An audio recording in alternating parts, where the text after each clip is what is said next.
Romanos, carta do apóstolo Paulo aos Romanos, capítulo 5, versos 1 e 2. Justificados, pois, mediante a fé, temos paz com Deus por meio do nosso Senhor Jesus Cristo, pelo qual obtivemos também acesso pela fé a esta graça na qual estamos firmes e nos gloriamos na esperança da glória de Deus. Mais uma vez, justificados, pois, mediante a fé, temos paz com Deus por meio do nosso Senhor Jesus Cristo, pelo qual obtivemos também acesso pela fé a esta graça na qual estamos firmes e nos gloriamos na esperança da glória de Deus. Não sei se todos aqui, temos alguns irmãos que nos prestigiam com a sua presença pela primeira vez nesta manhã, mas pelo menos a maioria sabe que 31 de outubro não é o dia de celebrar o Halloween, não é o dia das bruxas. 31 de outubro é o dia da Reforma Protestante. Por quê? Porque no dia 31 de outubro de 1517, um brado foi dado. Começou-se uma revolução. Iniciou-se a Reforma Protestante. Não que antes desta data não houve pessoas que tenham se levantado nesse sentido, para trazer de volta aquilo que foi ensinado desde o princípio, aquilo que foi ensinado pelos profetas, pelo próprio Cristo, pelos pais da igreja, pelos apóstolos, e que com o passar do tempo foi sendo diluído, mesclado com outros ensinamentos. Mas no século XVI, um monge chamado Martinho Lutero se levantou, e uma mudança radical começou a acontecer a partir dali. E a justificação pela fé, que é o tema proposto aqui hoje, sobre o qual também estes versículos que lemos nos fala um pouco. A justificação pela fé, ela foi um grande pilar da Reforma Protestante, afirmando que o homem vem pela fé a Cristo e ele é justificado, não por seus méritos, porque deméritos nós temos muitos. Agora, mérito diante de Deus, nem eu, nem você, nem o ser humano que pareça mais piedoso, ninguém pode chegar diante de Deus e dizer: eu tenho mérito, eu sou merecedor, eu sou digno. Mas através de Cristo, através daquele que se deu por nós, daquele que entregou a sua própria vida na cruz do Calvário, daquele que sangrou até a morte, através dele nós temos, aliás, ele é o caminho, a única verdade absoluta, através da qual nós encontramos vida, e nós a recebemos, glória a Deus por isso, porque a porta se abriu, E todos aqueles que receberam de Deus o dom da fé, creram, entraram por esta porta, por esse novo, esse vivo caminho, e agora tem sobre as suas vidas a bênção de pertencer a Deus, de se achegar a Deus, de se aproximar ao trono da graça, onde nenhum homem por si mesmo é capaz de se aproximar. Tamanha a santidade de Deus e tamanha a distância das nossas obras mortas.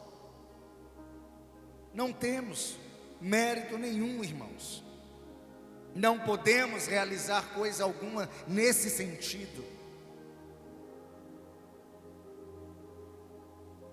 E com esta verdade, a igreja ela pode ser edificada, estar firme,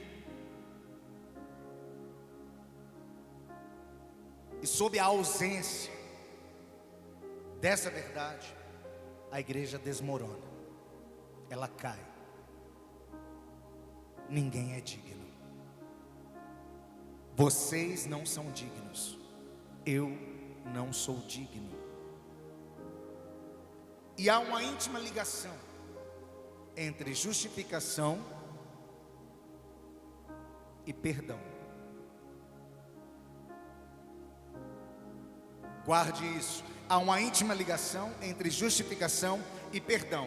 Porque a justiça ela não é só uma qualidade ética, né? Ai, como é justo, né? Não, não é sobre isso. Ela é primeiramente, para nós principalmente, a absolvição divina da nossa culpa. A absolvição divina dos nossos pecados. É você ser absolvido, absolvida, mesmo tendo culpa. Imagine-se, no banco dos réus, você está ali diante do juiz, todas as provas estão contra você, tudo mostra que você é culpado. Então vem uma outra pessoa, toma sobre si a sua sentença, e você pode sair livre. Foi exatamente o que Cristo fez por nós. Foi exatamente o que Cristo fez por você. Quando dizemos que Deus nos ama, não estamos falando de um amor fajuto, não estamos falando de qualquer amor. Estamos falando de um amor incondicional, um amor que não está ligado aos meus acertos, aos seus acertos. Não, não é disso que eu estou falando. Quando falamos do amor de Deus, falamos de um amor que se dá, um amor que se entrega, um amor que é capaz de dar a própria vida. Um amor incomparável, imensurável. Esse é o amor de Deus por você, por mim. Davi disse: bem-aventurados aqueles cujas transgressões são perdoadas e cujos pecados são cobertos. Bem-aventurado aquele a quem o Senhor jamais atribuir pecado. Transgressões perdoadas,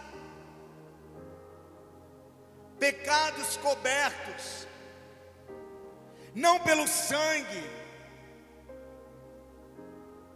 de um animal, de uma ovelha, ou seja lá qual outro animal, mas o sangue puro, o sangue precioso do Filho de Deus, aquele que veio ao mundo, tomou uma forma como a sua, sofreu as mesmas dores, padeceu como homem, experimentado nos trabalhos, humilhado. O sangue deste foi dado foi derramado, e de uma vez por todas, fomos perdoados nele, fomos justificados, tivemos os nossos pecados cobertos, e bem-aventurados somos.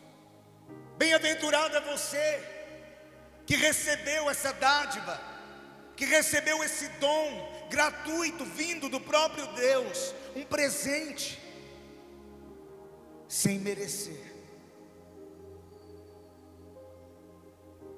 A gente trabalha muito com merecimento, principalmente quem é pai e mãe sabe.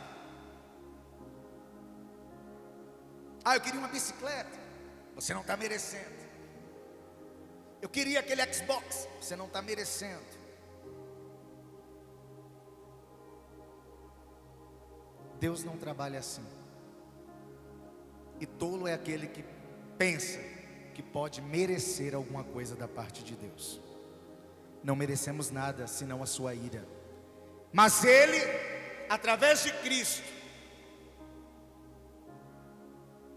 retirou de sobre nós essa ira. Não estamos mais sob a ira de Deus, mas sob a sua graça, sob essa nova perspectiva, essa esperança que dá vida, que transforma e que nos leva à eternidade, para estarmos diante daquele que é santo, maravilhoso demais, para que um homem possa merecer. Por isso que é graça, favor de Deus sobre a sua vida. Quando seguimos, queridos, o conselho que está lá em Mateus, no capítulo 6, no versículo 33, nós recebemos não apenas o reino, mas com ele recebemos a justiça de Deus. Mas isso é para quem tem fé, é para quem crê, é para quem acredita e recebe o Evangelho, as boas novas do Senhor. Abraão creu em Deus, Abraão depositou a sua fé em Deus, e isso lhe foi imputado por justiça.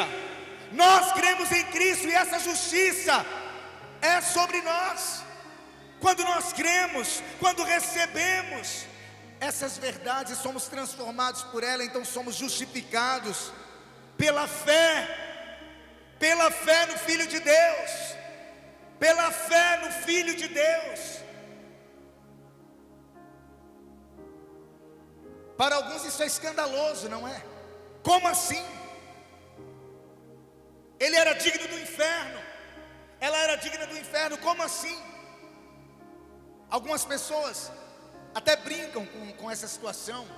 Nossa, a igreja é cheia de ex-bandido, ex-assassino, ex-isso, ex-aquilo. Graças a Deus, Deus é poderoso para transformar o homem, Deus é poderoso para refazer as nossas emoções, Deus é poderoso para mudar a nossa mentalidade, a nossa cosmovisão. Tudo que enxergamos pode ser mudado pelo poder da palavra de Deus. Que bom que isso é possível, mas para algumas pessoas é motivo de escândalo. Como assim? Pelos judeus a justiça, ela era considerada simplesmente um trabalho que pode ser realizado por mim, por você. Um trabalho que pode ser realizado pelo homem. É só guardar a lei e praticar algumas obras de misericórdia. Eles pensavam dessa forma. Temos alguns legalistas no nosso tempo que pensam igual. É só guardar a lei, é só dar o meu dízimo, é só ofertar na igreja, é só doar uma cesta básica para alguém, e está tudo certo, a dívida está paga.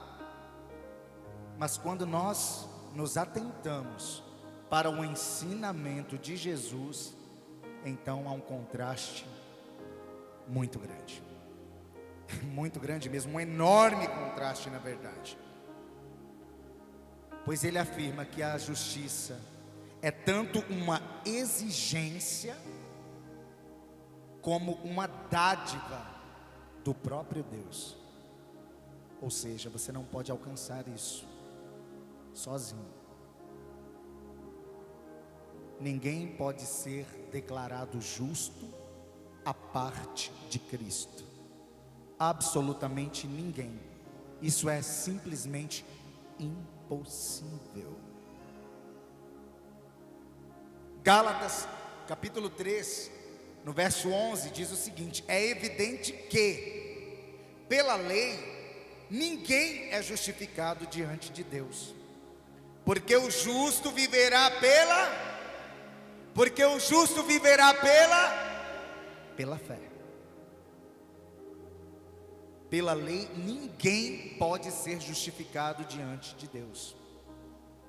Nosso irmão Jefferson pregou aqui na quinta-feira e ele mencionou isso.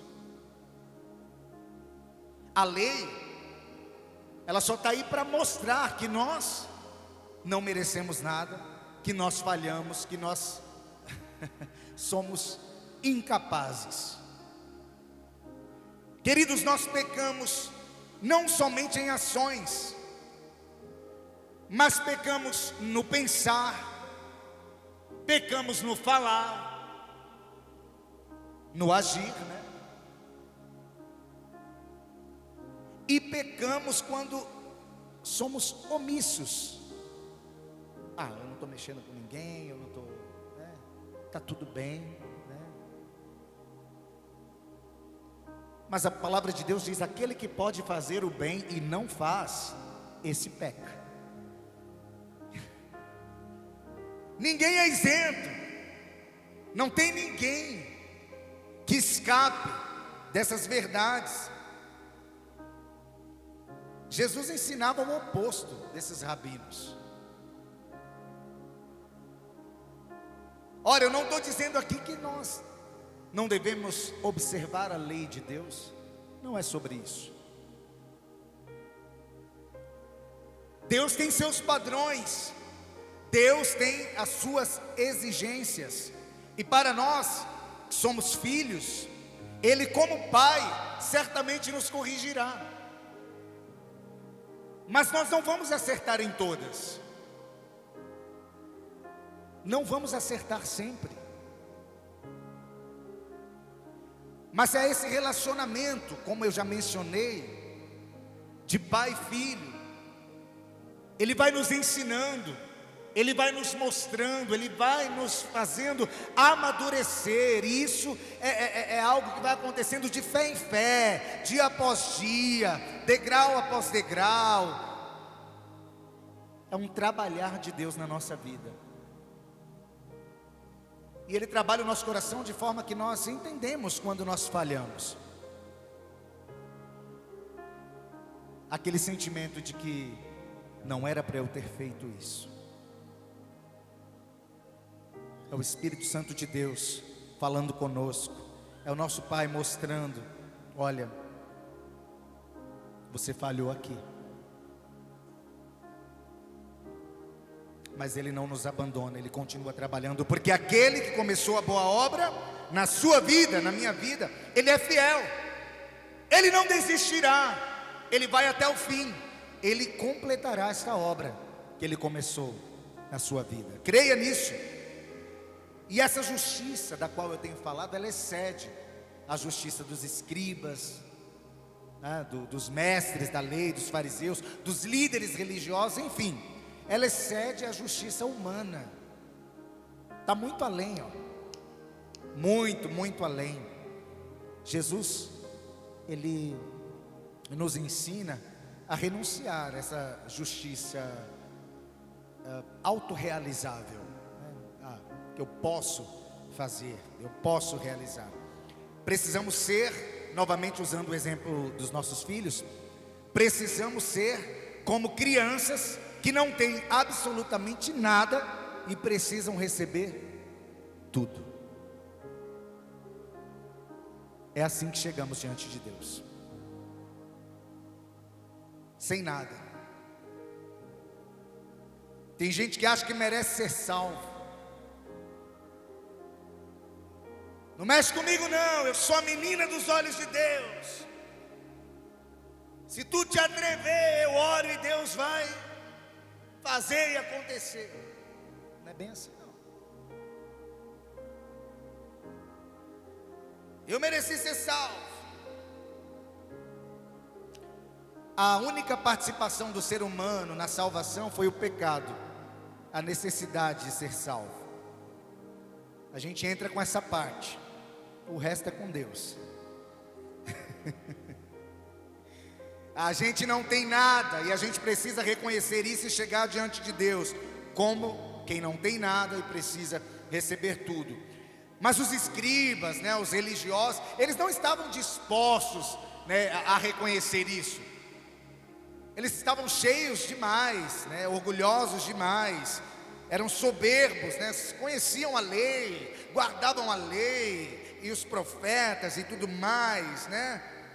Tinham ali a sua reputação e não estavam dispostos a deixar que outros pensassem, nem por um segundo, que eles não eram esses grandes homens de Deus, né? Então, era difícil para eles, né? E assim, infelizmente, é boa parte dos religiosos do nosso tempo, né? Pastores que se consideram super-heróis, obreiros que se consideram acima do bem e do mal. Sou homem de Deus, sou mulher de Deus, não mexe comigo não, sou até num tom de ameaça, né? Se gloriam nas suas próprias obras e não em Cristo. Tolos, né? Nécios.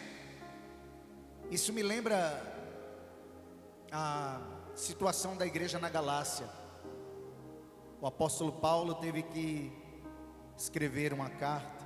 Está aí o livro de Gálatas, vocês podem ler, para corrigir algumas situações que estavam ocorrendo ali na igreja, para mostrar que eles estavam se desviando da sã doutrina e acrescentando um jugo, um peso que não fazia parte da verdade de Deus, da graça soberana do Senhor. Eram judaizantes, né, invadindo, falsos mestres que invadiam as igrejas com esses ensinos. Você precisa guardar a lei, você precisa ser circuncidado. Moisés complementava a obra de Cristo para essas pessoas. É Jesus mais a lei, é Jesus mais a circuncisão, é Jesus mais Moisés. Acrescentavam, negando a justificação pela fé e consequentemente a salvação pela graça, porque a partir daí entrava a questão das obras. Você precisa fazer isso, aquilo e aquilo outro para ser salvo. Obras, querido, elas são o resultado. Elas são o resultado da salvação e não a causa da salvação. Quando uma pessoa é salva, quando ela é regenerada pelo Espírito Santo de Deus, pelo poder sobrenatural do Senhor, automaticamente essa pessoa vai desenvolver dentro de si esse discernimento. Eu preciso me santificar, eu preciso praticar boas obras, eu preciso amar a Deus acima de todas as coisas, eu preciso amar o meu irmão, o próximo, como a mim mesmo. Isso é natural. Mas não é fazendo isso que você vai ser salvo, é sendo salvo que você vai praticar isso. É o contrário, as pessoas estão invertendo a ordem, né? E pervertendo aí o ensino. E ouçam, mesmo após a reforma protestante do século XVI ter deixado claro, muito claro, o fato de que ninguém é justificado por obras, mas somente pela graça de Deus, mediante a fé, né? Desde o começo do culto a gente está aqui, pela fé, mediante a fé em Cristo Jesus. A tendência humana de tentar justificar-se diante de Deus, ela continua aí, né? Continua aí diante dos nossos olhos, né? As pessoas ficam procurando mérito, alguma forma de participar até mesmo na questão da salvação. No meio evangélico está muito presente ainda. Tem gente que acha que foi salvo porque um dia levantou a mão na igreja, veio à frente, repetiu uma oração,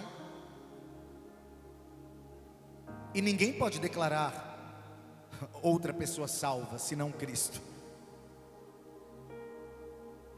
A gente não tem esse poder, e as pessoas dizem isso. Você aceita Jesus?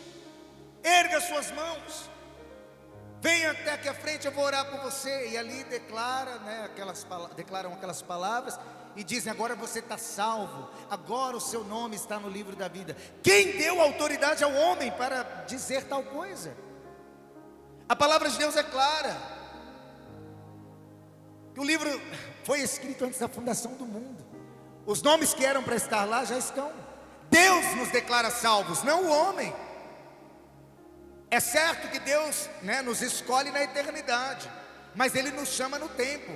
Haverá um tempo em que Deus, se ainda não falou com você, Ele falará e Ele te chamará. Haverá um tempo para os nossos filhos, haverá um tempo para os nossos netos, haverá um tempo de Deus para cada um dos seus filhos, todos aqueles que foram chamados segundo o seu propósito, segundo o seu decreto.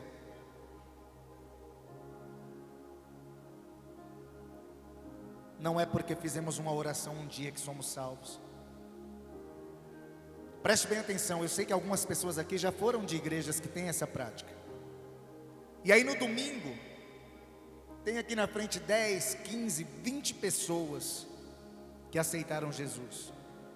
No próximo culto, elas dificilmente estarão lá. Sabe por quê? Elas não foram salvas. Elas só repetiram uma oração.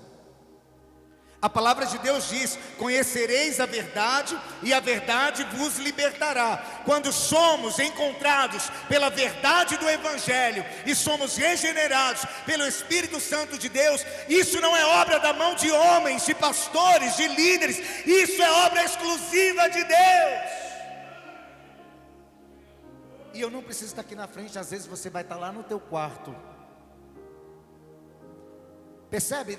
Não é um homem que tem poder de alguma coisa, é Deus. É Deus. É Deus. E nessa tentativa nessa busca, desenfreada por mérito,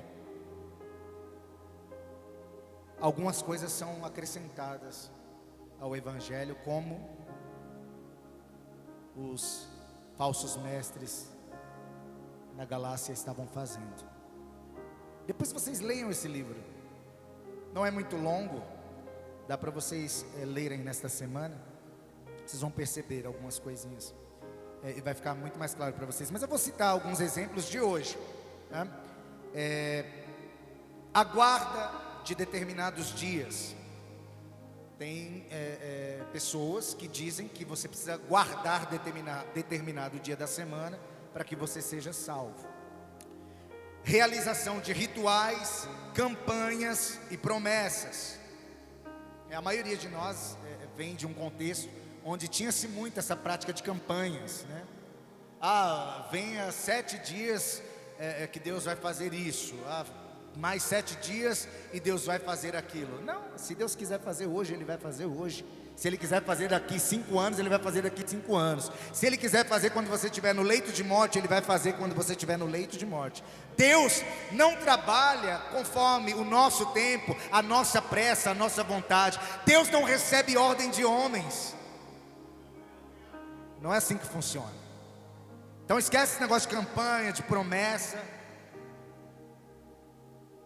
Quando Deus quer fazer, ninguém pode parar. E quando Ele não quer fazer, Minha filha, se Deus fechar a porta, esquece, ninguém vai abrir. Porta que Ele fecha, ninguém abre. Mas a porta que Ele abre também, ninguém fecha. Usos e costumes relacionados ao vestuário. A mulher não pode cortar o cabelo. A mulher não pode usar uma maquiagem. A mulher não pode usar calça. Às vezes eu tenho esse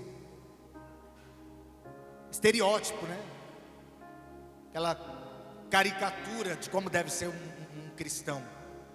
Aí aquela mulher com a saia no pé, aquele cabelão.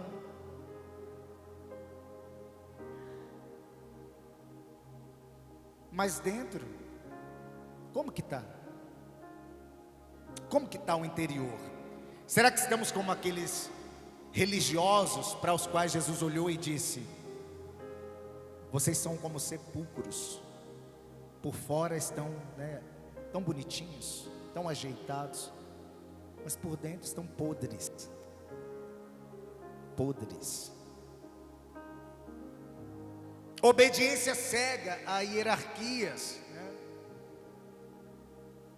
Se o pastor falou, é lei. Está certo ou está errado? Está errado. Se Deus falou, eu creio. Agora, se o pastor falou, eu vou analisar a Bíblia para ver se está certo. É diferente. Mas tem gente que obedece. Tem gente que se tornou capacho de liderança. Gente que é humilhada de púlpito.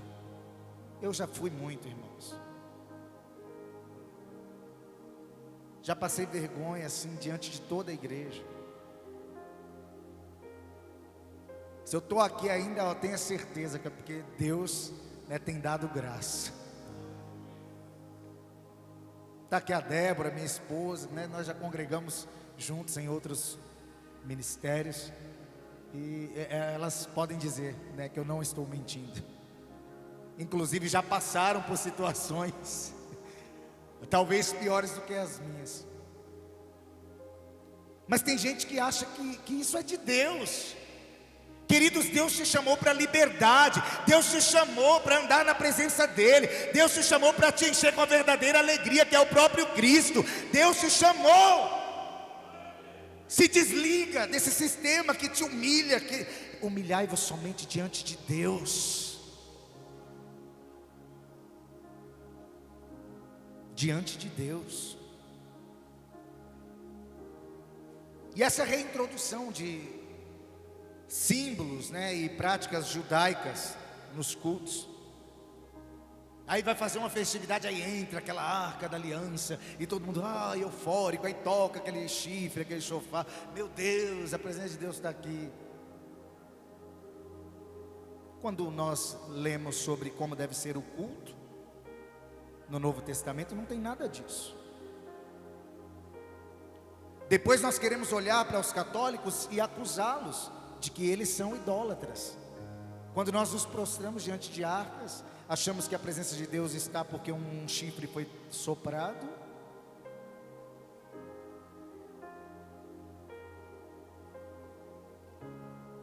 Hoje está assim. Você vai em algumas igrejas, e aí você recebe pacote de sal, recebe rosa. Nossa, e a rosa murchou, ficou toda escura. Todo mal entrou na rosa. Não, querido, ela foi cortada do caule. É só isso que aconteceu. Só isso. Todo o poder foi dado a Cristo. E nós não precisamos de um meio de ligação. O elo que nós temos com Deus é o próprio Cristo. O único mediador entre Deus e os homens é Jesus Cristo, também homem. Não precisamos de nada disso. Jesus Cristo basta. Jesus Cristo basta. Efésios 2, 8 e 9 diz o seguinte: porque pela graça vocês são salvos, mediante a fé. E isso não vem de vocês, é dom de Deus, não de obras, para que ninguém se glorie. Não de obras, para que ninguém se glorie, salvos pela graça, mediante a fé, e não por aquilo que eu faço, por aquilo que eu tenho a capacidade de realizar, não pela minha autojustiça, até porque a palavra de Deus diz que a justiça dos homens é como o trapo da imundícia, é podre. A gente não é justo, nossa justiça é Cristo, e a recebemos mediante a fé. Vale lembrar isso nesse tempo tão difícil, onde tanto ensino contrário à palavra de Deus tem sido disseminado. Vocês lembram da parábola do fariseu e do publicano? Um chega todo pomposo, né? Porque eu faço, eu aconteço, eu guardo a lei. O outro chega e se entrega à misericórdia de Deus. Chega como quem não tem nada, sem mérito nenhum, nenhuma justiça. E o que acontece? Qual é a resposta de Deus? Está lá em Lucas 18, versículo 14. Diz assim, ó: digo a vocês que este desceu justificado para a sua casa. Sabe aquele que não tinha nada? Sabe aquele para quem o fariseu talvez tenha olhado e torcido o bico? Aquele lá que ninguém dava nada e que chegou diante de Deus sem nada mesmo, recebeu tudo de Deus, voltou para casa justificado. Mas aquele pomposo que achava que era merecedor de alguma coisa, não, esse não. Esse não. Deus não deve nada para a gente não, queridos. Cristo assumiu o nosso lugar. A sentença era minha, era sua. O justo foi feito pecado por nós. E a lei exigiu, sabe o quê? Morte. O inocente foi tratado como culpado, para que os verdadeiros culpados, você, eu, fossem justificados. Toda a nossa iniquidade foi lançada sobre Jesus. Você pode parar e pensar por um momento sobre isso? Sobre Jesus. Mas na cruz um brado foi dado: está consumado. Está pago, tetelestai. A dívida foi zerada, foi paga, quitada. Nenhuma condenação há mais para aqueles que estão em Cristo Jesus. Não há condenação para quem está ligado à videira verdadeira. Nós somos livres, povo de Deus, da sentença do pecado. Agora nós podemos desfrutar, sob a graça do Senhor, da sua presença, do seu amor, da sua vida. Entenda de uma vez por todas: salvação é dádiva de Deus e não pagamento por suas obras. Deus não nos deve nada, mas nós devemos tudo a Deus. Tudo que temos devemos ao Senhor. E eu quero terminar essa mensagem com o texto de Romanos 1,17. A justiça de Deus se revela no Evangelho, de fé em fé, como está escrito: o justo viverá por fé. Isso basta. Jesus Cristo basta. Amém? Vocês me entenderam? O único meio pelo qual nós nos achegamos a Deus é por Cristo.